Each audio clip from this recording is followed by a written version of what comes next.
Honorable Chief Minister Shri Biren ngarang aigi kendra da yamna laurame ngasi media yauni na ongta yaida jage ongta mayam record phajana tawbiyo ba sugunugi kakching khunauda aina saluba kanda firan ama thelaga congress ki firal ama thelaga si yumse leram ai social media da thaga sarke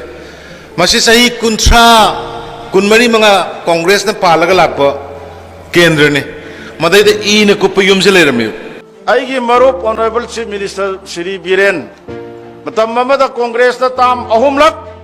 minister oiminadna chairman oiminadna aigi now president lokeno ko jam nun tinar pa Biren tabi oba utpat nganganu mobile da paishan raga namjan raga praja sangi thamoi hubi gano praja base ईश्वर की शक्ति ने मंगोंदे ने सेंदोई से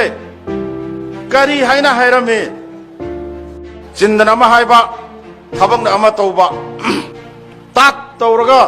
अइगी सुगुनु केंद्रदा कुंबी केंद्रदा मणिपुर प्रजादा तात पात ओइदबंगा vote खोंबगी मतमदो ngasi social media gi matamni loi khre tokpiro tat chalogum sinai na mayam da haijari se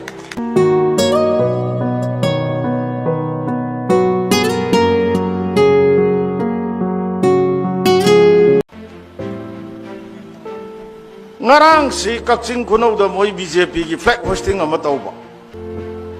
maruda man photo mobile sigumba ama pai hairiba yum ama khak mana photo si number jane adugi photo si khunau da ngangi bara karai da ngarang ai social media gi group sing da ubagi wani ko ai Ase se aina pairi se mobile ne masida photo ma yauri kakching khunau da congress ki flag yung bayum ama I na kupaga lerambe kendra sida sahi kungamari mga congress na palak pasibo sigum bayum ama sembong amna lairi sibo politics to bagi kari kanari ke praja sing kahine ma ado phami ba praja me andro khuba porok phui aidi social media do ubne aigi kakching khunau da leiba I na kupa yumdo aigi marup Honorable Chief Minister through media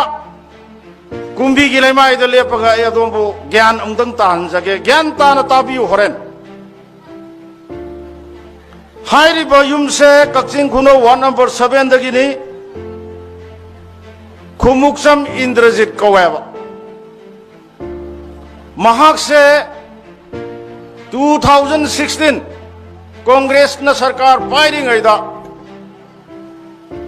Ministry of Urban Development ki makhada kumbisu municipality orongani mayam munong ta tabiu ko kayam oi da bangang ke se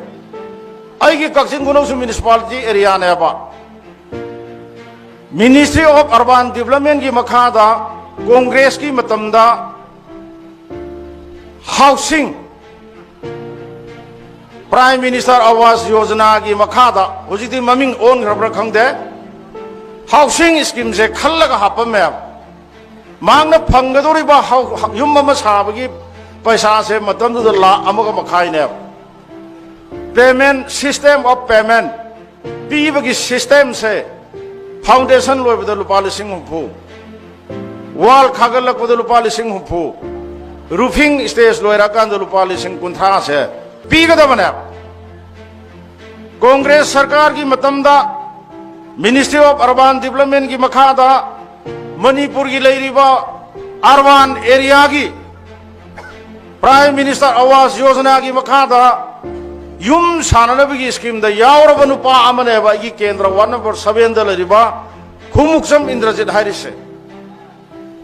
ai khoi gi matam da lupa lising humpu se piraga ma se foundation loiraga leira adugi makha ta ba se sikki amata phangde ba hujik se kumbi kendra se municipality on gi bai khangi kumbi kendra da leiriba dugumba housing scheme lupa la ama khai sibu 풀 펑에 하이버 여러모디 아잉아 시드기 수군우 겐드 MLA 똑똑비게 하바 비렌 타비오바 उत्पात गांगनु mobile the पाइसन रग नमजन रग प्रजा संगी थमोय हुबी गनो प्रजा बसे ईश्वर की शक्ति ने मंगोंद ने इन सेंदो इसे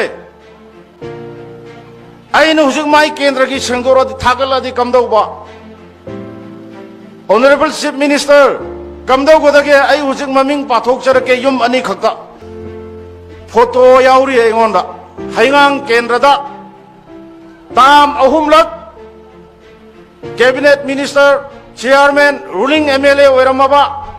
हंदक की तामसिमा नफु साबुद चीफ मिनिस्टर ओरबा भागेरा फरोयर चीफ मिनिस्टर ओयरे अदुगुंबा अदोम की केंद्र द लैरिबा युम की फिबम से अदोम ना एगी कक्सिंग गुनौगी हाउसिंग स्कीम फंगलमबा अदोम की मतम द पैसा पीदबदगी साबंगम दना लैरिबदो सोशल मीडिया द वायरल ओहल्ला अबनिना ओहल्लागदबनिना अदोम की युम अमनी खतंग अइन होनजरके वारो बिबियाते सिनेबा इन हाइदुरिसे असान बिगैदगी युम अनिमक अमना साइखोम इंद्रानी अचान बिगै अमना युमनाक सिखरा इंगसी खता ताय मैतान कैसांगबम टोकेन असा अचान बिगै हाइबा हाइबा युम अनि से आइसो होरेन दगी सोशल मीडिया दा काथोरा नेबा चीफ मिनिस्टर चाही मंगा ओइरबा ममांगी तामदा एक कारकपदा मंत्री चेयरमैन कैबिनेट एंग दा ओइरबा अदोमगी हेंगांगी अचान बिगैदा आइना ममिंग मथा पंजरिबा युम से मधु हान अंत सेंबियो तात तौरगा अगी सुगुनु केंद्रदा कुंभी केंद्रदा मणिपुर प्रजादा तात पात ओइदबंगा vote खोंबगी मतमदो ngasi social media gi matam ni loi khre tokpiro tat chalogum si sinai na mayam da haijari se na ai loisan jage mayam da ina thamjaning ba haibatai ngasi tat pat tauraga leipak sasan tauri base masi muthat audragadi tungi sai sugi lamber loi khragani ai point ani ohum dang pibige bijage थबक तवी तवे न मचिंद Laub सुंतौ तौदे हाबगी प्रमाण से थमजरगा इलोसन जगे ngasi Congress सरकार की मतमदा यामना मरु ओइ बाहाय बताय स्टेट सिगी चिंग अमसुंग तमदा लैरिबा प्रजा सिंगी एडमिनिस्ट्रेशन नुंगाइना नबगी दमक्ता